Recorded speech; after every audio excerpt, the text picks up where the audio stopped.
about the rest of you, but today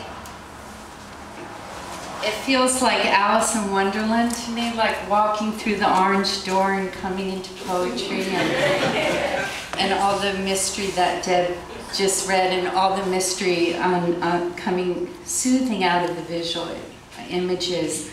I've been working with this form. It's called a collage of words, so I'm going to try this today, doing a collage, combining Gertrude Stein and Thelonious Monk and Emily Dickinson and a few other elements. I wrote 4 pieces about genius, and this is from the Eye of the Genius, and it's for all the artists that have ever experienced rejection. Gertrude Stein was a genius. Her book, Tender Buttons, is a book of parts that encompass an entire frame structure of a woman's house, a woman's body, a woman's interior. Gertrude Stein was a genius because she created new forms, new language, new repetitive sounds. As the queen mother of a literary salon in Paris, located at 27 Rue de Fleurs, she and Alice B. Toklas entertained many artists such as Juna Barnes, Sylvia Beach, Palabo Picasso, F. Scott Fitzgerald, Sherwood Anderson, Paul Bowles, Ernest Hemingway. Ah, Hemingway, let me pause here. Gertrude Stein's work was many miles removed from his deeply rooted American soiled form, and many miles superior in her creation of an original writing form. Hemingway, a heterosexual genius, once said of Stein, a lesbian genius, "I always wanted to fuck her, and she knew it, and it was a good, healthy feeling, and made more sense than some of the talk." Gertrude Stein reworked the sentence, the stress, the repetition, the alliteration, the sounds, and never reined in her voice or her thoughts. The publisher A.C. Fifield did not see the genius in her. Fifield passed on her work. On April 1912, A.C. Fifield of Clifford's Inn, London, sent portraits back to Gertrude Stein and wrote, "Dear Madame, I am only one, only one, only one, only one being, one at the same time, not 2, not 3, only one life to live, only 60 minutes in 1 hour, only one pair of eyes, only one brain, only one being, being only one, having only one pair of eyes, having only one time, having only one life. I cannot read your manuscript 3 or 4 times, not even one time. Only one look. Only one look is enough. Hardly one copy would sell here. Hardly one. Hardly one. Many thanks. I am returning the manuscript by registered post. Only one manuscript by one post. Sincerely yours, A.C. Fifield. Many of us do not recognize genius. We do not see genius in our children, in our friends, in our co-workers. Many of us run away from genius. We think manic behavior is genius. Many of us do not nurture genius in ourselves and in others. Fifield is not the first to reject genius. Many authors are burdened with boxes of rejection letters. Many inventors have been turned down. Some of us wait for others to find and label genius. We admire trendsetters and pay people finders handsomely. We pay stewards who stamp their labels on genius and we accept a stamped genius as genius. We let curators curate genius while other artists are left invisible. We read reviews written by geniuses who tell us what geniuses we should admire, what books to read, what movies to see, what restaurants to eat at, what clothes to wear. We even give genius awards.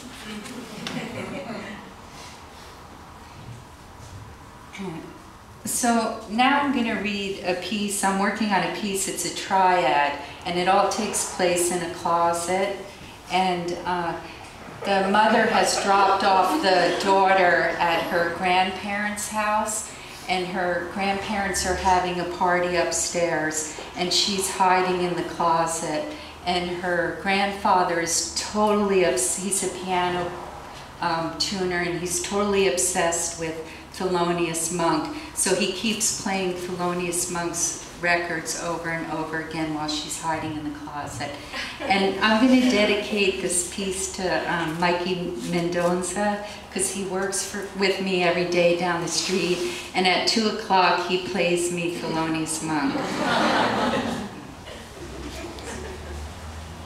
As the night came closer to an end, she did not want it to end, and thought what might happen if it were never to end. What would life be like to be dressed entirely in darkness? The air in the closet was full of the smell of her tired nightly body, alongside the smells of her grandparents' clothes and shoes, sour with the smell of a broken family saga, the smells of her mother and her father missing. The plane of her face unstraightened and curved. In a fraction of a second, she became a girl again, as the shape of her face filled round and full of blush, and her pulse quickened as she heard Thelonious Monk wrestle with the angels as she wrestled under the covers at night. His 6'2" body, crouched over the piano keys, held the delicate wings in his firm hands, begging the angels to stay and battle his demons in that loving, angelic way. The monk, a sorcerer of modern jazz, withdrew from the band, from the audience, stayed and pounded the keys, reigning in the darkness and danger and cold mercurial world alongside the whisperings of the angels, begging him to play on and on. A composer first, her grandfather said. Composing was his only love. A genius pianist who suffered through indignities, a devout who believed in his own creativity. He wrote in pencil. He was on the fringe, her grandfather said. He consumed every drink and drug imaginable to tranquilize himself, to situate himself in a cold and deliberate world. He wrote round midnight when he was 19, her grandfather said. She closed her eyes, and she felt Monk's angular chords on her round, circular face. She heard him stop and start. She heard the breath of an angel hanging on his cheek, and she saw him touch the angel's breath with his white handkerchief and place it ever so carefully on top of the piano. She saw him preserve the angel's touch, and she heard the elastic rhythmic run suspend and still and wait for the next and the next.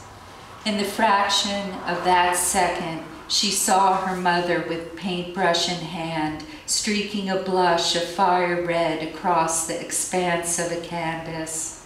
Her mother and the monk were potent and withdrawn and alone, and she stood on the periphery of their edge, her 10-year-old body fused to their art like sucking the blood of their veins.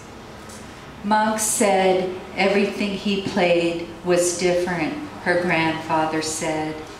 And every note, every song, every run she heard that night was different, no two the same. She heard his fingers hovering above the keys and for a split second suspended, waiting, then come down and pound. His suspended hesitation, temporary, only a moment in time, as if he were, like she, waiting for that magic moment to appear, waiting for the angel's breath to turn into wind that lifted the man out of New York City and lifted her out of the closet, carrying his manly body and her 10-year-old body away from the piano, away from the closet, away from the trappings of family and love and a million possible combinations of notes and letters and harmonies and melodies and lullabies looming in the clouds overhead.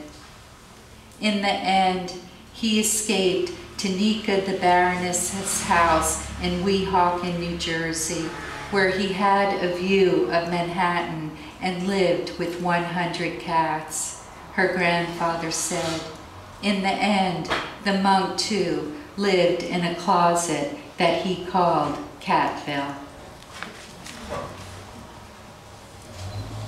This is from the Genius piece again.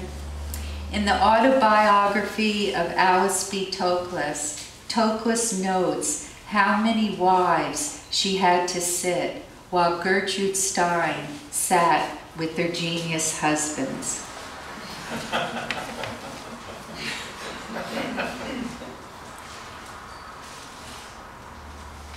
This is another little piece about Gertrude.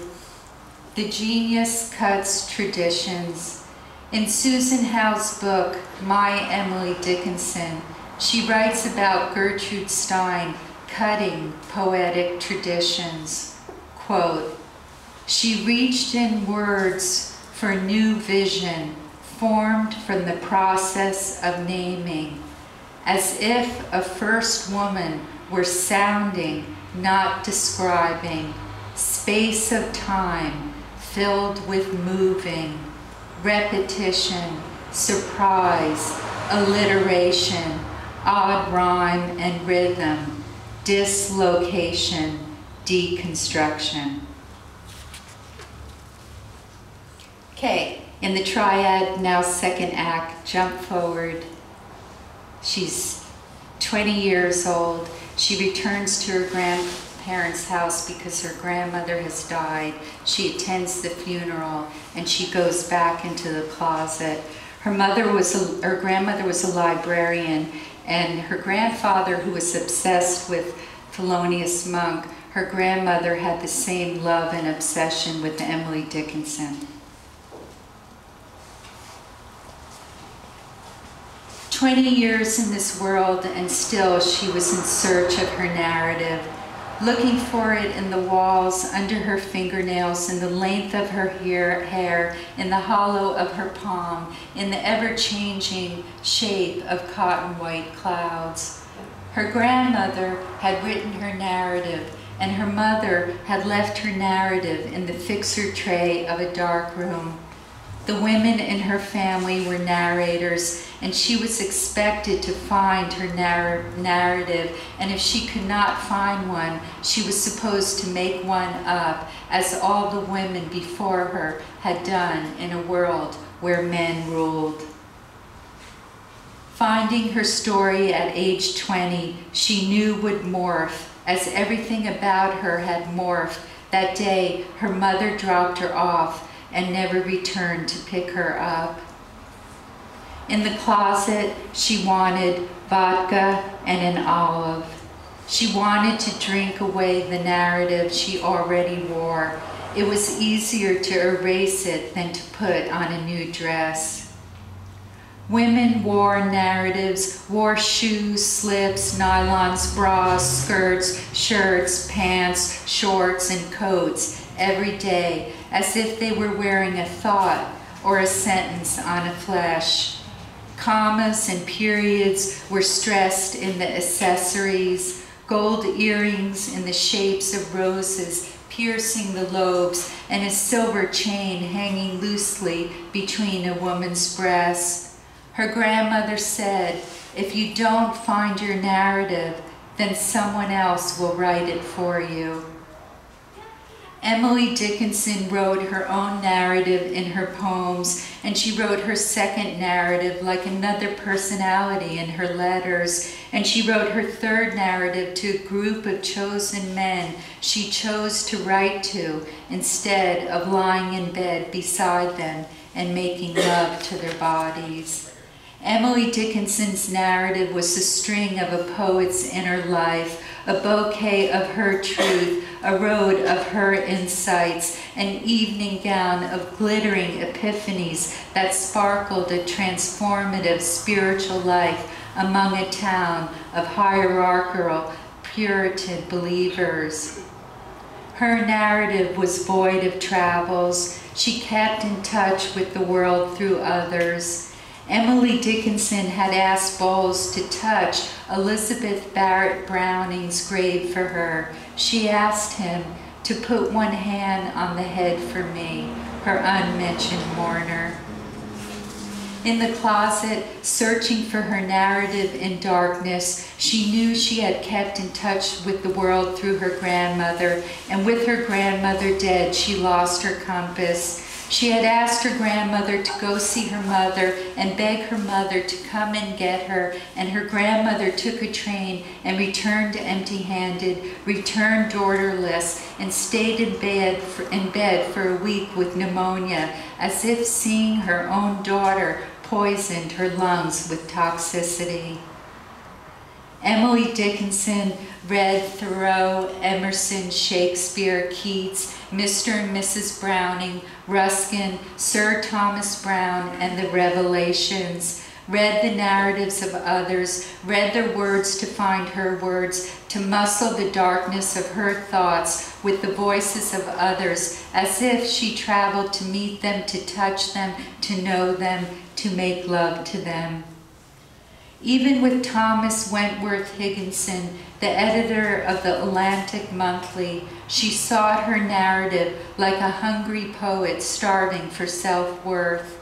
She asked him, "Can you tell me how to grow it, or is it unconveyed like melody or witchcraft?" Emily Dickinson searched for her narrative in the comparison of one to another, in the heavy weight of the right hand versus the light weight of the left hand. She wrote Higginson, "Nature is better than humans. You ask of my companions, sir, and the sundown and a dog, large as myself, that my father brought me. They are better than beings, because they know, but do not tell."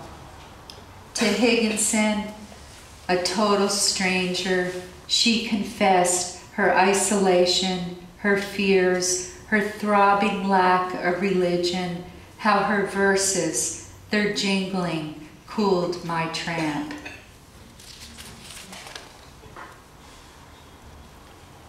This is a Gertrude Stein quote. "It takes a lot of time to be a genius. You have to sit around so much doing nothing." Really doing nothing. And then the last piece is a small excerpt from a book of prose poems I'm working on called She, and this is from In the Stairwell. At the edge of sand and water, she dipped her toes in the waves, dreaming the sort really encountered only in a Gertrude Stein poem, budding ministrations of love in the religiosity of the brutal moment of her attachment to all of it, and everyone changing, and everyone partitioned, like the expatriate living in Paris poems.